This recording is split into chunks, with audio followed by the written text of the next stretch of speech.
Hey guys, what's up and welcome to a new Tesla update video. Today is Monday, fresh start to a fresh week. So as usual, let's go over the market. Let's talk about what happened as expected. Today was a red day. I was calling this. On Friday, I said how Mondays usually rhyme with Fridays. The Fridays are bearish. Mondays tend to be, like 7 out of 10 times or so bearish as well. Clearly that was the case, and Tuesdays tend to be the opposite. So now I'm honestly expecting tomorrow to be green. Mainly because it has been a lot of red in a row, and again, as usual, Tuesday tends to be the flip of Mondays. So yeah, and anyways, Tesla ending the day down 2.25%, putting us literally just a cent shy of $870. Compared to the Nasdaq, however, the Nasdaq and the QQQ were both down 2.6 and 2.10 or 2.1% respectively. So for Tesla to only be down 2.25% is actually not horrible. It's actually not that bad. Because like if the Nasdaq is down 2.6%, I mean Tesla should be down like a minimum 4%, like minimum. But it's not, which is a good sign. So let's get this party started, guys. Let's talk about it. If you enjoy, don't forget to hit that like button, especially if you find this useful. But let's just get right into it. So yeah, I'm not gonna lie, Tesla's not looking great. The chart overall, yeah, it looks net bearish. I'm not gonna lie, there's just no other way to put it. It just looks bearish, right? It is what it is. I did actually enter a bullish position today, and I'll explain what it is, why, etc. I mean, obviously I could be wrong, right? I'm not some master trader that's never wrong ever. But I'll explain my reasoning and we'll go over that. So, but looking at the daily chart, a nice looking candle, but similar to yesterday's candle, I guess Friday's candle. Clearly that didn't play out very well. But nonetheless, it's still a better looking candle than it is. It's more bullish than a bearish looking candle, at least in this specific scenario, which is a good sign. And ultimately, we have a bunch of red right in a row. Now, personally, I expected Tesla to fall down to around like 850 because that would have been on the daily at least a nice, beautiful bounce off this blue line, roughly, give or take somewhere around this general level, which I thought we would bounce off of. Maybe tomorrow we get some red and maybe bounce off of it. I don't know. The fact that we didn't do it today, though, makes me think that maybe we won't. Not yet, at least. And I think tomorrow there's a decent chance we might actually see a gap fill up to 890, which was the close on Friday.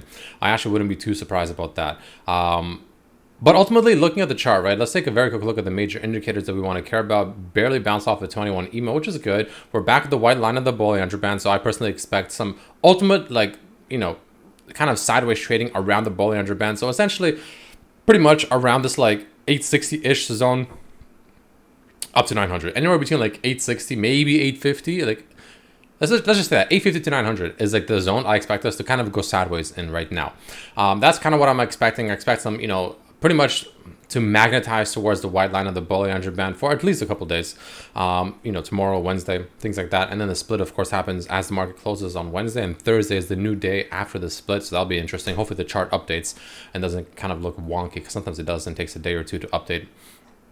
We'll see, of course. But, I do expect that, right? Moving along, of course, still well above the 50 moving average. However, obviously the 200 moving average got well smacked below it. Wouldn't be surprised if we come up to maybe retest it one final time. Most likely get rejected. And of course, we're also well below the two short-term moving averages, being the 5 and the 10. So again, net bearish, the chart, right? It is net bearish. That doesn't mean there's not going to be any green in between, but I personally think it doesn't look, fantastic. It doesn't look the best, right?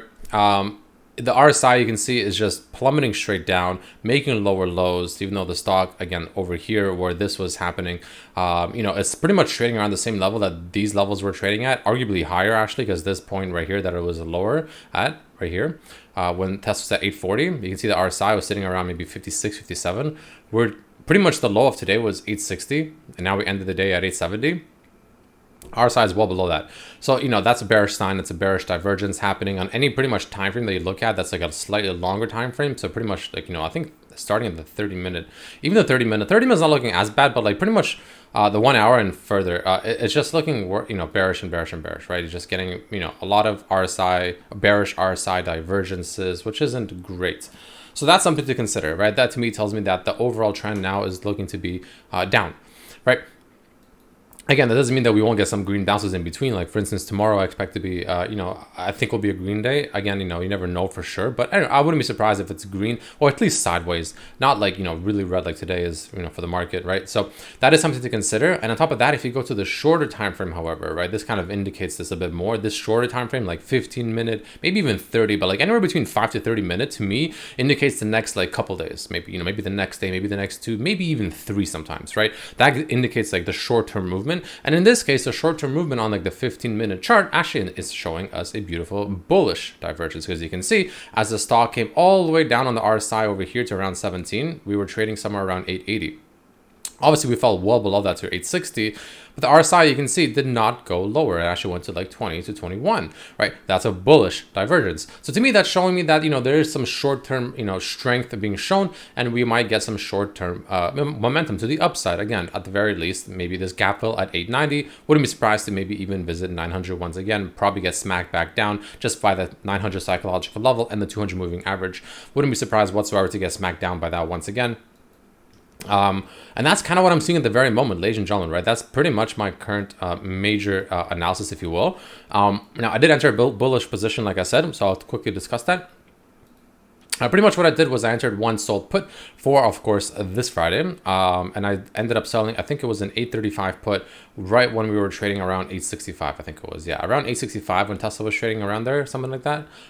Pretty much where we closed, almost where we closed now, slightly, lower than where we closed today.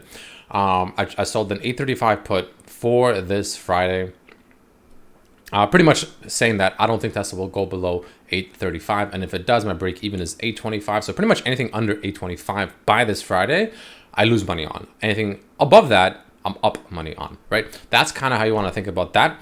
And obviously, I get the premium. Right. Ideally, I don't want nothing to happen. Ideally, I want it to just end out of the money, and I just take the premium and I walk away. However, with that being said and done, I honestly wouldn't be, I'm also expecting to potentially exit the position, obviously with profit, tomorrow or Wednesday. Again, mainly because I personally also see this bullish divergence setting up. I'm personally expecting a rally, maybe a rally also into the split, which would fit in with tomorrow and Wednesday quite well. If that happens, which I think it will, I will most likely exit the position, take the profit. I'm not going to greedy for it, be too greedy for it. It is what it is. And on top of that, I will look to play it again after the split happens, because I wouldn't be surprised if we get some kind of sell-off after the split. Though that being said, we are currently selling off into the split. So it's kind of like, you never really know. I really want to see what the next 2 days happen. But essentially, think of it this way. If we start rallying Tuesday and Wednesday, pretty much into the split happening, and let's just say as an example, Tuesday and Wednesday are green, not even like a little bit green, like they're, nice green, like maybe 2%, 3%, whatever, right? Both days especially, that to me means that we're most likely going to get a sell-off into this or after the split happens. However, if we kind of go sideways, or maybe especially if we continue selling off into the split, then that tells me that maybe we'll get some, potential nice bounce after the split. So we'll see what happens with that, of course, but that's kind of what I'm seeing at the moment, guys. That is my current analysis. Let me know what you think about it down below. But thank you all so much for watching, and I'll see you guys tomorrow. By the way, also the VIX, don't forget, guys, the VIX is very important. I always tell you guys to pay attention to it. Completely just skyrocketed up, got rejected off this zone that you can see here, pretty much picture perfect. But after it got rejected by this red line several times, ended up having a surprising false breakdown here, which was really strange. The fact that it stayed here that long, like literally a week, almost like week and a half in a row. But nonetheless, it skyrocketed back up, and the VIX definitely showing some strength, which I'm personally happy to see, because it makes me, happy to sell my puts, because it makes it, they're worth more.